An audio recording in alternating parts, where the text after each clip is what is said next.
आज आमर ये सभा जो होता दिनिकिया कर्मशाला होता जो कि 200 लोक चाषी लोक तो कहबी चाषी आसी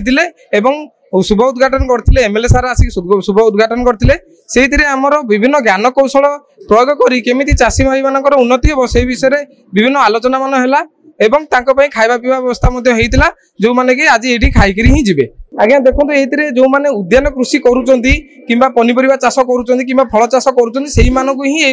सभार डक जाइला निहाती आम भावुँ आगामी आई जो कर्मशाला होती जो ज्ञान कौशल आम अधिकारी मैंने बांटी से सुफल मिले आम आशा करुँ आज्ञा ये गोटे बहुत बढ़िया प्रयास लोक मान आयवार कर जो उद्यान कृषि विभाग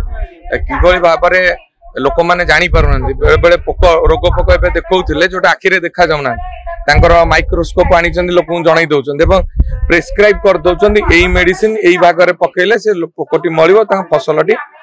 माने हूँ उत्पादन क्षम हम तेणु ये कर्मशाला अत्यंत आवश्यकता थिला आम नाउगा माटी तेणु नाउगा बहुत चाषी ये सामिल होती आशा करी ये प्रति पंचायत को जीवा दरकार प्रति पंचायत स्तर हवा हाँ मुझे विषय अवगत कले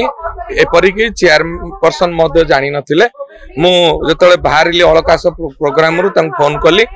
एवं जिला परिषद सभ्य फोन कली